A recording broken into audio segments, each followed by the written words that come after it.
Daniel McPeak, talk to me about the Americanisation of UK estate agency. I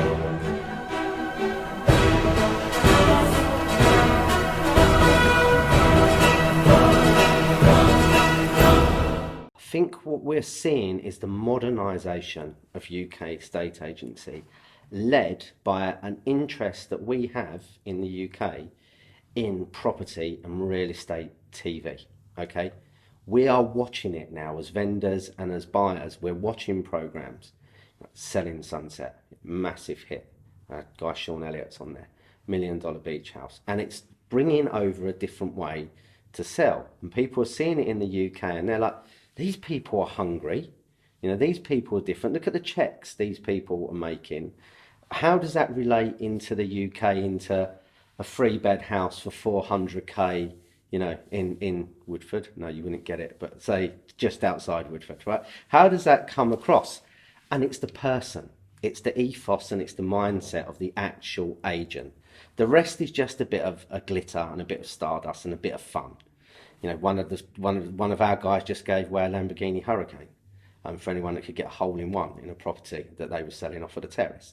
It's fun, but the guy who was there is a self-employed guy. So I think what it's bringing over is the self-employed model, the personal model of the personal agent. It's not necessarily the model, it's the accountability, isn't it? I like that. I like that. Yeah, because they're dealing with, and they will start by dealing with friends and family. Of course. Yeah. You know, I was laughed at 3 years ago about the self-employed model. You know, that I'm flying the flag. It's not for everyone. It certainly isn't for everyone. But I think it is another way to do estate agency. And it's for the right people in the right position. But that's nothing against the employed model. I've got a huge love for the employed model. It's just that we shouldn't rule things out. Just because you're in one camp, you shouldn't rule out the other, should you? No, and you need a bit of a shake-up as well. Yeah, but there's nothing wrong with the employed model. Okay, there's nothing wrong with, you know, the high street. There's nothing wrong with all these different models that come up. What opened my eyes to the fact that when I actually thought the self-employed model can work was after, you know, tinkering with it, and I was flying around a lot, 12, 13, Hong Kong, Singapore, New York, looking at agencies, how they were selling and what was going on, and thinking, you know, why are we not charging these fees? You know, what's wrong? And I was like, being told, same as you, people were saying, agents won't work for themselves. And then, love them or hate them, Purple Bricks smashed onto the scene. Oh. And I looked at it and I was like, people working for themselves. And a light went off above my head. It's so funny though that some agents are more head up on, well, are they legally working themselves or not? That's almost irrelevant. I know it's an important argument for another time. The question is that they were working for themselves. And so it showed. So I think that actually crashed the barrier down.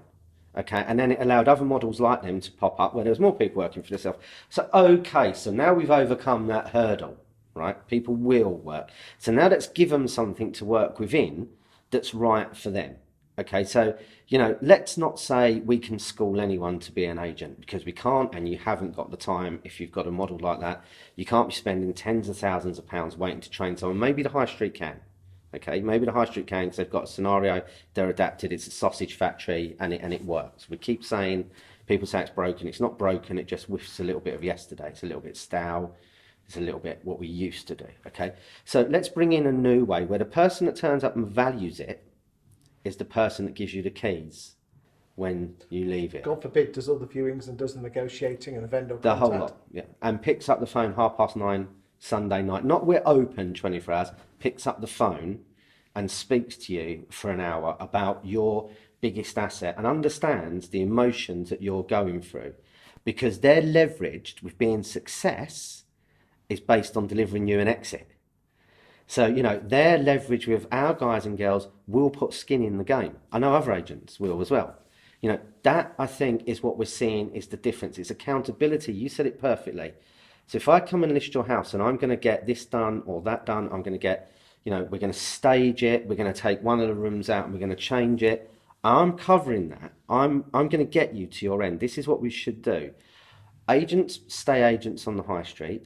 The self-employed model crosses over, which it's done, and the birth of the advisor happens. Yeah, we're not selling, we're advising. We're advising. Trusted advisor. And you think that's the way forward? It is going to be, betting my house on it, the way forward. Not going to happen overnight, though, is it?